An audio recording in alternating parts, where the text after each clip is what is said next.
దేశం మొత్తం మీదున్న best gold sellers, best designs ఇప్పుడు హైదరాబాద్ లో pan India jewel show. Don't miss it.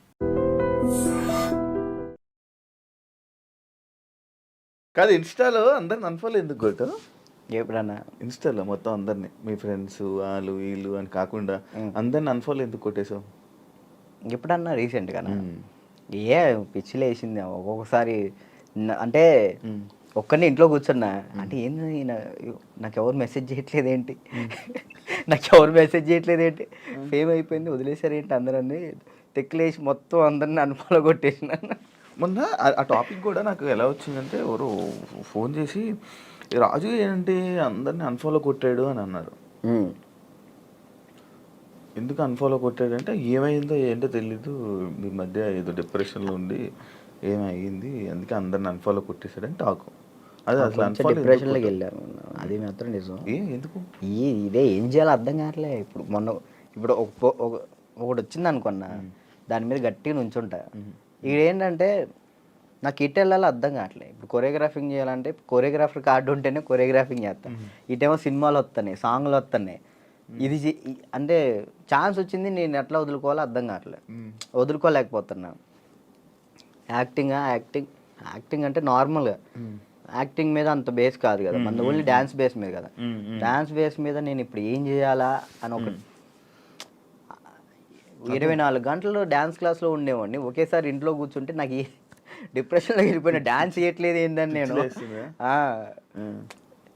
Dance చేయట్లేదు ఏంటి, నేను డాన్స్ చేయాలని వస్తే బాగుండు అని ఒక డిప్రెషన్లోకి వెళ్ళిపోయినా నేను. ఇంకా అది కాక ఇది కాక ఇంకా అలా డిప్రెషన్లోకి వెళ్ళిపోయి అన్ఫాలోలు, అంతే. అందరి మనుషులను వదిలేయడాలు. ఏంది వీళ్ళు ఒక్కళ్ళు కూడా నాకు మెసేజ్ చేయట్లేదు ఏంటి, నేనే అందరు అనుభవాలు కొట్టా. నన్ను కూడా నేను ఎందుకు కొడతాను చూడు, ఇప్పుడు కొట్టున్నా. కాదు, అప్పట్లో ప్రాంక్స్ అవన్నీ వచ్చాయి, లవ్ ప్రాంక్లు అవన్నీ నువ్వు కావాలని చేసినవా? లేదన్న ప్రాంక్ నాకు దొరికేస్తారు వాళ్ళు, చిన్నపిల్లలు వాళ్ళు ఇక్కడ దాకా ప్రొడ్యూసింగ్. దానివల్ల ఏమైనా నువ్వు కొంచెం తగ్గిందా నీ వాల్యూ అన్నీ తగ్గడం అలాంటివి ఏమైనా జరిగాయి? నాకు తెలియని కూడా తెలియదు అసలు. ప్రీ ప్లాన్ ప్రాంక్స్ కదా అవి వాళ్ళు ప్రీ ప్లాన్ చేసుకున్నారు వాళ్ళు మొత్తం. కానీ ఎందుకు చేసావు అవి? నాకు తెలియదు అసలు వాళ్ళు చేశారని. ఎప్పుడు తెలిసింది, వాళ్ళు ఆల్రెడీ స్టార్ట్ చేసింది సగంలో తెలిసింది. వీళ్ళు అటు జరుగు అంటే అర్థం కదా, మన కెమెరా ముందలు పెట్టాడని అన్నప్పుడు సర్లే పెట్టారు కదా, ఇప్పుడు దొరికేస్తే బాగోదని కావాలని యాక్ట్ చేసి నేను కూడా కవర్ చేసిన. మనసులో అన్ని పెట్టేసి అది తప్పదు కదా. ఓకే, పెళ్ళి ఎప్పుడు? నా ఎందుకులే, నీకైందన్న? లేదు కాదు, మామూలు పెళ్ళి అంటే నాకు ఒక ఇన్ఫర్మేషన్ వచ్చింది అందుకే. లేదు, మరదల్ని ఎప్పుడు పెళ్లి చేసుకుంటా అంటే? లేదన్న, ఇప్పుడే లేదు, మనకి ఇంకా టైం ఉంది. ముందు నాకేంటంటే మెయిన్ గోల్ సెట్ అవ్వాలి. మనం సెట్ కాకుండా ఒక అమ్మాయి మన ఇంటికి తీసుకొచ్చి మనకున్న ప్రాబ్లమ్స్ కూడా ఆమె పెట్టేదానికంటే మనం సెట్ అయ్యి అమ్మాయిని తెచ్చుకోవడం కరెక్ట్ కదా అని. మరదల పెళ్ళి రైట్ అని నిజమేనా? లేదన్న, అలాంటిది ఏం లేదు. మా మమ్మీ ఇప్పుడు ఫ్యామిలీ వాళ్ళు ఇప్పుడు ఎలాగని మమ్మీ వాళ్ళు అనుకుంటారు కదా, ఏమికి ఇచ్చి చేద్దాం, ఆమెకి ఇచ్చి చేద్దాం అని. అట్లా మా మరదలకి ఇచ్చి చేద్దాం అని మా మమ్మీ అనుకుంటుంది, అందరికీ చెప్పుకుంటుంది. అది లవ్ మ్యారేజ్ కాదన్న, అరేంజ్ చేసుకుంటా. ఎందుకు? లవ్ కమ్ అరేంజ్ చేసుకుంటా. బానే ఎవరున్నారు? లేదు, ఇంకా చూసుకుంటున్నారు. నేను మెసేజ్ చేయమందామా? వద్దులేదు, ముందు సెట్ అవ్వాలి, ఆ తర్వాత సెట్. నీకు ఏది ప్రాబ్లం ఉంది? అప్పుడప్పుడు పెయిన్ వస్తూ ప్రాబ్లం అవుతుంది, ఏంటది?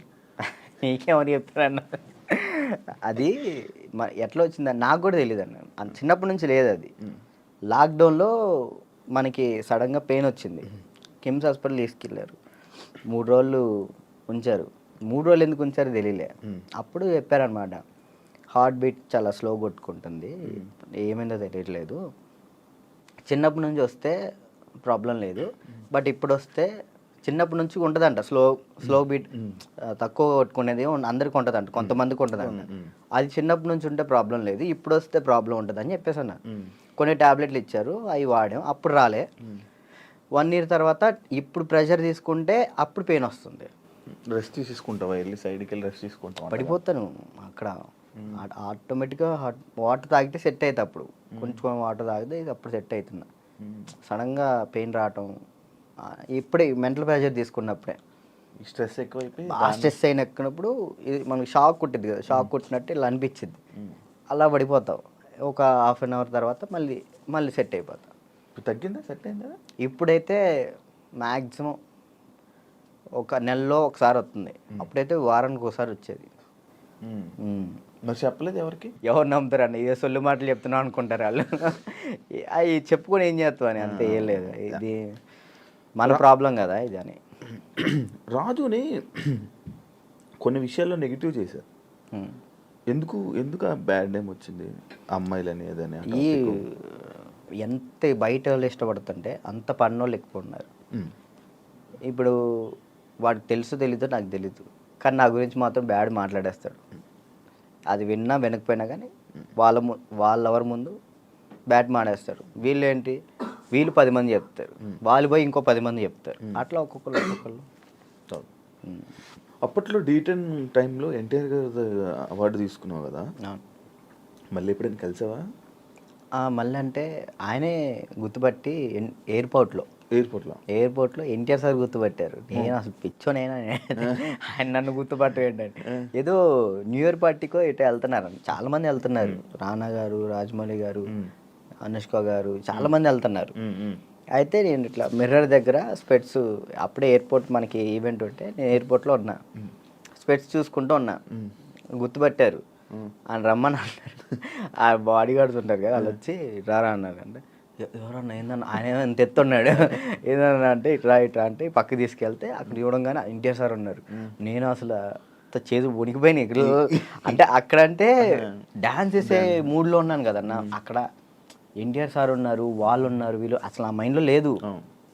ఇది కొట్టాలే, సంవత్సరం పాటు నేను కష్టపడిన, నా కింద మా మాస్టరు, నా స్టూడెంట్స్, మా ఊళ్ళో ఎంతమంది కష్టపడ్డారు, ఒక్కడి మీద ఆధారపడి ఉంది. అది 1 year కదా అప్పుడు షూట్? 1 year. అది అప్పుడు 1 year షూట్ కదా ఒకటి. ఇప్పుడు 6 months. 6 monthsలో అయిపోతుంది. అసలు నరకం అన్న, ప్రతి షెడ్యూల్కి 1 year పాటు హాస్పిటల్లో ఉన్నాను నేను. దానికైతే అయితే అంత కష్టం ఉంది కదా. ఆ టైంలో మా ఎన్టీఆర్ సార్ని నేను ఊహించుకోలేదు. మా పక్కన ఎన్టీఆర్ సార్ ఉన్నారు, నా చేయబెట్టుకున్నారన్న థాట్లో లేను. ఈ ఎయిర్పోర్ట్లో సడన్గా నన్ను ఎన్టీఆర్ సార్ గడవగానే నాకు మొత్తం వణికిపోయినాయి. బాగున్నా, మంచి పొజిషన్కి వెళ్ళు, ఆల్ ది బెస్ట్ అని చెప్పేసి థ్యాంక్స్ అన్న, థ్యాంక్ యూ అన్న. ఆయనే పిలిచారు. హీరోలు ఇంకా ఎవరైనా గుర్తుపట్టి ఏమైనా కాంప్లిమెంట్స్ ఇచ్చిన రోజులు ఉన్నాయి? సుధీర్ బాబు గారు, హీరో సుధీర్ బాబు గారు రమ్మన్నారు పర్సనల్గా, అక్కడ మా ప్రాక్టీస్ చేయించాను. ఇంకా అంతే. సుధీర్ బాబు గారు. కానీ నీకు ఇంకా వెళ్ళాలి హీరోలకి పర్సనల్ ట్రైనింగ్ అలాంటి ప్లాన్స్ లేవా మరి? అంటే కొరియోగ్రఫీ ఉండిపోవడం కాకుండా మనకి పిలిస్తే వెళ్తాం, మనం పోయి వాళ్ళతో మాట్లాడలేదు. ఏం కాంటాక్ట్స్ లేవా నీకు? అసలు నేను ఎవరితో ఏం మాట్లాడాలో తెలియదు అన్న. అంటే ఇప్పుడు మనం ఏమన్నా భయం, ఒకటి భయం ఉంది. ఇంట్రోవర్ట్ నువ్వు?